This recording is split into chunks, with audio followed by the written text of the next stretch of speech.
नमस्कार, मैं लूनाराम और आप देख रहे हैं मेरा यूट्यूब और फेसबुक पेज। पेपर लीक के मामले में एक बड़ा अपडेट सामने आया है।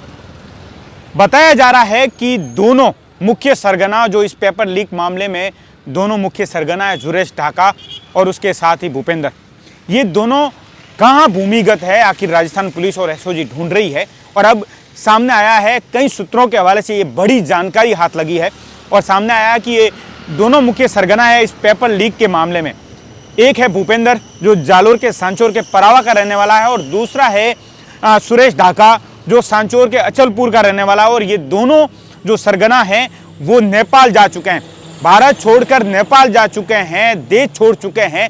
ये महत्वपूर्ण जो जानकारी है, ये महत्वपूर्ण जो सूचना है वो सामने आई है। कल रात में जयपुर पुलिस ने जयपुर में दो ठिकाने, भूपेंद्र के दो ठिकाने थे, मानसरोवर और करणी विहार, यहाँ दोनों ठिकानों पर दबिश दी थी, रेड मारी थी और वहाँ से भारी मात्रा में डिग्रियां बरामद की थी। उसके साथ ही आपको ध्यान होगा कि कुछ लोगों को गिरफ्तार भी किया था, जिसमें महिलाएं भी शामिल थी। लेकिन एक महत्वपूर्ण जानकारी हाथ लगी है, क्योंकि जब जयपुर पुलिस ने रेड मारी थी तो ये हाथ नहीं लगा था भूपेंद्र।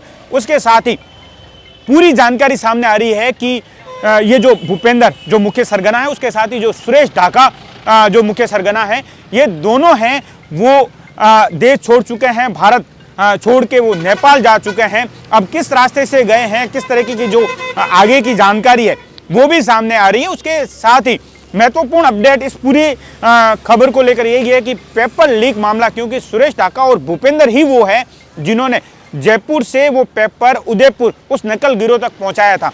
जो नकल गिरोह जिसमें मास्टरमाइंड सुरेश बिश्नोई, भजनलाल और रावता राम चौधरी, ये तीन मास्टरमाइंड थे। उसके साथ ही बड़ी संख्या में जो अभ्यर्थी थे उस बस में, ये तमाम उसमें थे। और उस अभ्यर्थियों तक पेपर पहुंचाने में जो मास्टरमाइंड था सुरेश बिश्नोई, उस तक पहुंचाने में इनकी जो भूमिका है वो सामने आई थी, सुरेश ढाका और भूपेंद्र की। उसके बाद में भूपेंद्र और जो सुरेश ढाका है, इन्होंने ही वो पेपर लीक करके वहां तक पहुंचाया था। अब ये जब राजस्थान पुलिस और एसओजी लगातार तलाश कर रही है और सूचना है कि दोनों जो मुख्य सरगना हैं वो देश छोड़कर नेपाल जा चुके हैं, तो ऐसे में लगातार राजस्थान पुलिस और एसओजी ढूंढने के बाद भी इन दोनों का कोई सुराग हाथ नहीं लगा है। और अब जानकारी मिली है कि दोनों नेपाल भाग गए हैं, क्योंकि जिस तरीके से लगातार एसओजी और पुलिस की सख्ती थी, लगातार इनके जो ठिकाने वहाँ पर दबिश दे रही थी, लगातार एक एक ठिकाने पर पुलिस की दबिश थी। और उसके बाद में ये तमाम जो जानकारी है वो निकल कर सामने आई है कि ये नेपाल भाग गए हैं।